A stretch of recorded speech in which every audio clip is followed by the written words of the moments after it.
ओम शांति। 30/8/2023। बाबा कहते हैं, मीठे बच्चे, पवित्र रहने की कसम लेना ही सच्चा रक्षा बंधन है। बाप कल्प में एक ही बार यह राखी तुम बच्चों को बनाते हैं। प्रश्न है, पवित्रता की प्रतिज्ञा करने वालों को भी योग में रहने का इशारा क्यों मिलता है? बाबा का उत्तर है, क्योंकि योग की शक्ति से ही वायुमंडल को शांत बना सकते हो। सारी दुनिया को शांति का वर्षा देने का उपाय ही योग है। तुम बाप को याद करते हो विश्व में शांति फैलाने के लिए। जितना बाप को याद करेंगे उतना माया का असर नहीं होगा। बाप का यही फरमान है, बच्चे अशरीरी गीत है, भैया मेरे राखी के बंधन को निभाओ। बेहद के बाप का बच्चों प्रति फरमान है कि अशरीरी होकर रहो, अर्थात अपने को आत्मा निश्चय कर इन कर्मेंद्रियों से अपने को अलग समझो। यह शरीर डिपेंड करता ही है आत्मा के ऊपर। आत्मा अलग हो जाती है तो शरीर कोई काम की चीज नहीं रहता, जिसको फिर जलाया जाता है। जब आत्मा निकल जाती है तो जैसे मुर्दा किचड़ा हो जाता है। किचड़ा होता है तो कहते हैं कि इस किचड़े को जला दो। आत्मा बिगड़ यह शरीर काम का नहीं है, तो अहम आत्मा इमॉर्टल है। यह शरीर जो पार्ट बजाने के लिए मिलता है, यह विनाशी है। आत्मा निकल जाती है तो यह शरीर कोई काम का नहीं रहता, बदबू हो जाती है। शरीर के बिगड़ आत्मा साइलेंस रहती है। बाप समझाते, तुम्हारी आत्मा का स्वधर्म साइलेंस है। तुम जानते हो, हम आत्मा वास्तव में परम धाम की रहने वाली हैं। परम पिता परमात्मा भी वहाँ रहते हैं। जब कोई दुख होता है तो बाप को याद करते हैं, मुझे इस दुख से छुड़ाओ। आत्मा ही सुख दुख में आती है। बहुत सन्यासी आदि हैं जो कहते हैं आत्मा निर्लेप है, परंतु नहीं, आत्मा में ही खाद पड़ती है। सच्चे सोने में सिल्वर पड़ती है तो सोना 24 कैरेट या 22 कैरेट बन जाता है। सच्चे सोने में खाद डाल देते हैं तो जेवर मुलम्मे का हो जाता है। आत्मा ही मुख्य है। आत्माओं का बाप है परम पिता परमात्मा। वही आकर इस समय बच्चों को कहते हैं, अब शरीर का भान छोड़ दो, मैं आत्मा हूँ। बाप के पास जाता हूँ। हम हैं पांडव। पांडवों का प्लान ये है, पहले यादव यूरोपवासी, फिर कौरव, और ये है पांडव। बरोबर महाभारी लड़ाई लगी और फिर जय जयकार हो गया। यह राजयोग है ही नई दुनिया स्वर्ग के लिए। पांडवों की जय जयकार हुई और सब खलास हो। जय जयकार होती है सतयुग में। राखी का त्योहार भारतवासी मनाते हैं, राखी बांधते हैं। अभी यह बच्चे जानते हैं, राखी एक ही बार बांधते हैं, जो फिर हम 21 जन्म पवित्र रहें तो जरूर कलयुग अंत में राखी बांधने वाला चाहिए। राखी कौन आकर बांधते हैं, कौन प्रतिज्ञा कराते हैं? स्वयं बाप और जो उनके वंशावली ब्राह्मण हैं। सच्चे ब्राह्मण तुम हो। ब्राह्मण ही राखी बांधते हैं, बहन भाई को बांधे, यह भी झूठी बनावट है। बुजुर्ग लोग जानते हैं, आगे ब्राह्मण ही आकर धागे की राखी बांधते थे। यह कोई ऐसी नहीं कि तुमको पवित्र रहना है। वो ये नहीं कहते कि तुमको पवित्र रहना। पवित्रता को वह जानते ही नहीं, तो यह राखी उत्सव जरूर संगम पर हुआ है कितना वर्ष हुआ? 5000 वर्ष। संगम पर बाप ने राखी बांधी, फिर हम सतयुग त्रेता अंत तक पवित्र रहे। फिर भक्ति मार्ग में यह त्योहार शुरू हो गया। कहते हैं यह उत्सव परंपरा से मनाते आए हैं, परंतु ऐसे तो है नहीं। 5000 वर्ष में हम एक ही बार राखी बांधते हैं। जब द्वापर से पतित बनते हैं तो वर्ष वर्ष राखी बांधते हैं, क्योंकि अपवित्र बनते हैं। जैसे वर्ष वर्ष रावण को भी जलाते हैं, वैसे वर्ष वर्ष राखी भी बांधते। वास्तव में इनका अर्थ तुम समझते हो। बाप आकर कहते हैं, बच्चे प्रतिज्ञा करो, राखी बांधने से कुछ नहीं होता। ये तो कसम उठाया जाता है कि बाबा हम अभी पवित्र रहेंगे। तो ड्रामा में उन उत्सवों की नूक सतयुग त्रेता में राखी बांधने की दरकरार नहीं रहती। वह है ही साइलेंस वर्ड। इस समय अपनी है चढ़ती कला, फिर तो उतरना होता है। हम फिर सुख सतो प्रधान देवता बनेंगे। ब्राह्मण कहते हम अभी ईश्वर की संतान है, फिर सो देवता बनते हैं। बनाने वाला है परमपिता परमात्मा। मनुष्य से देवता निराकार परमपिता परमात्मा बनाते हैं। मनुष्य नहीं बना सकते, उन्होंने मनुष्य का नाम डाल दिया है। श्री कृष्ण को भी द्वापर में ले तुम पति से पावन कलयुग अंत में बनते हो। फिर सतयुग आना है। अगर द्वापर में आए तो फिर कलयुग का नाम गुम हो जाना चाहिए। यह रॉन्ग बात है। जब रॉन्ग हो तब तो बाप आकर राइट बनाए ना। अभी सब झूठे हैं, झूठी माया झूठी काया। बाप आकर बच्चों को सच्चा बनाते हैं। सतयुग त्रेता में कभी झूठ बोलते ही नहीं। यहाँ तो पाप करते झूठ बोलते रहते हैं। पाप आत्माओं को पुण्यात्मा तो बाप ही बनाएंगे। जैसे दीप माला पर सारे वर्ष का हिसाब किताब चुकता करते हैं ना, तुम्हारा फिर आधा कल्प का जो पापों का खाता है वह भस्म होता है, और पुण्य का खाता तुम जमा करते जाते हो। यहाँ ही जमा करेंगे तब 21 जन्म के लिए फल मिलेगा। बाप को याद करने से ही विकर्म विनाश होंगे। नया कोई पाप नहीं करना चाहिए, पुराना खाता खलास करना है। बाप को बतलाते हैं कि बाबा हमसे यह पाप हुआ, अच्छा आधा माफ है। इस जीवन में भी छोटेपन में पाप किया है तो वह बतलाने से आधा दंड कट जाएगा, बाकी आधा के लिए फिर भी मेहनत करनी पड़ेगी। इस जन्म की जीवन कहानी से आगे का भी पता पड़ जाता है, क्योंकि संस्कार ले आते हैं ना, फिर उनकी अवस्था का पता पड़ जाता है। यह तो समझते हैं दिन प्रतिदिन नीचे ही गिरते आए। दुनिया तमो प्रधान बनती जाती है, पाप बढ़ते जाते हैं। फिर पतित पावन बाप आकर राखी बांधते हैं, अर्थात प्रतिज्ञा कराते हैं। तुम पवित्र बन जाते हो। परंपरा अर्थात हर 5000 वर्ष बाद ये सच्ची राखी बाप से बंधवाते।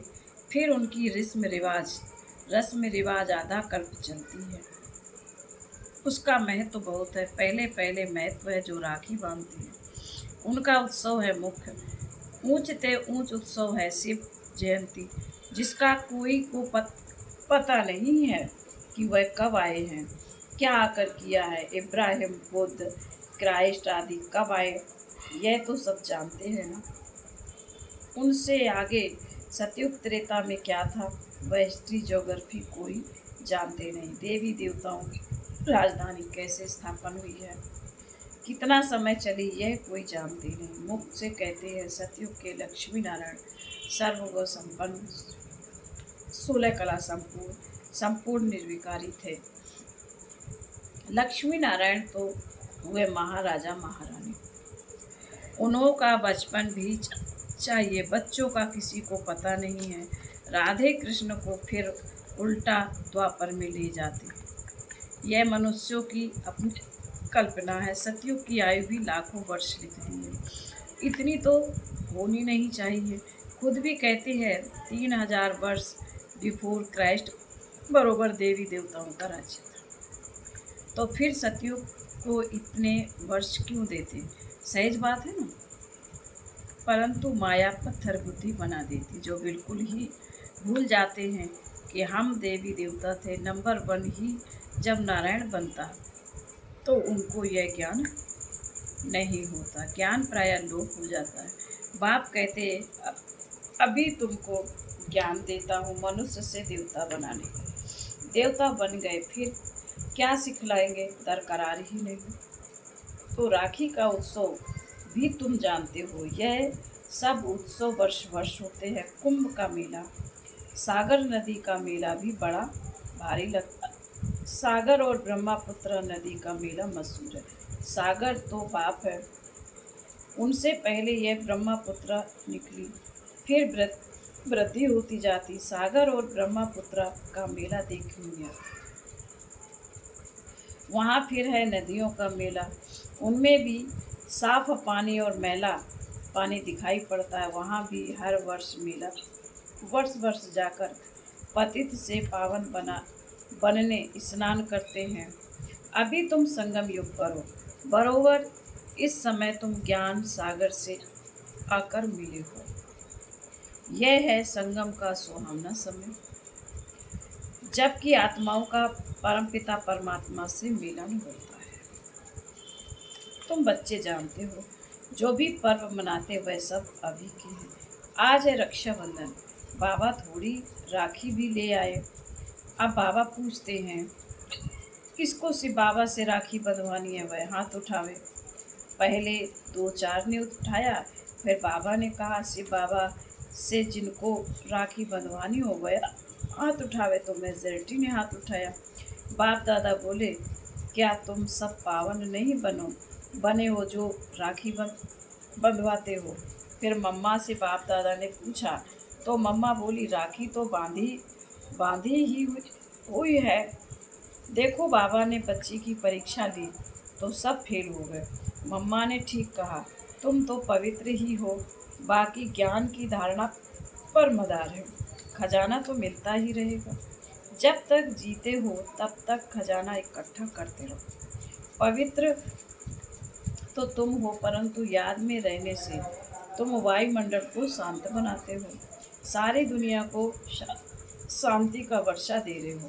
पवित्रता की ही प्रतिज्ञा की जाती। बाप को याद करते हो शांति फैलाने लिए। यह भी तुम जानते हो जितना बाप को याद करेंगे माया का असर नहीं होगा। माया के तूफान भी आते हैं ना। बाप तुम बच्चों को पढ़ाकर त्रिकालदर्शी बना रहे हैं।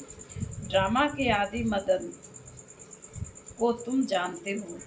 तुम्हारा यह भूलना ड्रामा में है, इसलिए फिर से मुझे आना पड़ता है। तुम बच्चों को राजयोग सिखलाने शिव जयंती मनाते, परंतु अर्थ नहीं समझते हैं। बाबा ने राखी लाई थी क्योंकि एक बच्चा नया आया था। यह पान का बीड़ा उठाना होता है। बाबा हम राखी बंधवाते हैं, हम पवित्र बन क्यों नहीं बेहद के बाप से वर्षा लेंगे, क्योंकि इसमें पवित्रता है। फर्स्ट बेहद का बाप कहते आधा कल्प तुमने विषय गटर में बहुत भूते खाए हैं। यह है ही कुंभी पार्क नर्क 63 जन्म भूते खाए हैं। बाबा कह रहे तब प्रतिज्ञा करो। बाबा हम भी पवित्र दुनिया में जन सुख का वर्षा लूँगा, परंतु हिम्मत नहीं देखते। यह है ज्ञान मान सरोवर, इसमें ज्ञान स्नान करने से मनुष्य स्वर्ग की परी बन जाते हैं। भारतवासी लक्ष्मी नारायण आदि के मंदिर बनाते हैं, परंतु उनको पता थोड़े ही है कि वह कब आए थे। तो यह बहुत अंधश्रद्धा है। तो यह हुई अंधश्रद्धा। तुम बच्चों को अब बाप ने आप समान मास्टर ज्ञान सागर बनाया है। जैसे बैरिस्टर पढ़कर आप समान बनाते हैं, फिर नंबर बार पुरुषार्थ अनुसार पास होते हैं। यह भी पढ़ाई है। एम ऑब्जेक्ट क्लियर लिखा हुआ है। शिव बाबा का भी चित्र है, परंतु समझते कुछ नहीं। गाते हैं पतित पावन सीताराम। यह है ही रावण संप्रदाय। इसलिए बाप कहते हैं अपनी शक्ल देखो। 16 कला संपूर्ण संपूर्ण निर्विकारी हो। अपने को आत्मा निश्चय करते हो। तुम्हारी आत्मा का बाप कौन है? उनको नहीं जानते तो तुम नास्तिक ठहरे। फिर नास्तिक लक्ष्मी को कैसे भरेंगे? तुम जानते हो बरोबर हम बंदर संप्रदाय थे, अब हम श्री नारायण को भरने के लायक बनते। बाप कहते मैं तुमको माया रावण के राज्य से लिबरेट करने आया हूँ। फिर रावण का बुत कभी जलाएंगे ही नहीं। यह समझने की बातें हैं। जितना पुरुषार्थ करेंगे उतना अच्छा वर्षा पाएंगे। बाबा बता सकते तुम इस समय के पुरुषार्थ अनुसार क्या बनेंगे। आजकल मनुष्यों की मौत तो बड़ी चीप यानी सस्ती है। वहाँ तो समय पर आयु पूरी हुई झट मालूम पड़ेगा हमको यह चूल्हा छोड़ दूसरा नया लेना है। नई नई आत्माएं आती हैं तो पहले उन्हों की महिमा होती है, फिर कम हो जाती है। सतो रजो तमो से हर एक को पास करना पड़ता है। बाबा आकर सतो प्रधान बनाते हैं, यह भी वंडर है। बड़ी इतनी करोड़ आत्माओं को अपना अविनाशी पार्ट मिला हुआ है जो कभी विनाश नहीं हो सकता। आत्मा इतनी छोटी सी बिंदी है, उनमें सारा अविनाशी पार्ट भरा हुआ है। इसको कुदरत कहा जाता। नया कोई इन बातों को समझ ना सके, बड़ी बुआ बातें हैं। शिव का रूप तो यही दिखाते हैं ना। अगर हम इनका रूप बदला दें तो कहें इनकी तो दुनिया से न्यारी बातें हैं। नई दुनिया के लिए नई बातें अभी तुम सुनते हो, फिर कल्प बाद भी तुम ही आकर सुनेंगे। तो पतित पावन बाप ने प्रतिज्ञा कराई थी। जिन्होंने यह प्रतिज्ञा की वही स्वर्ग के मालिक बने।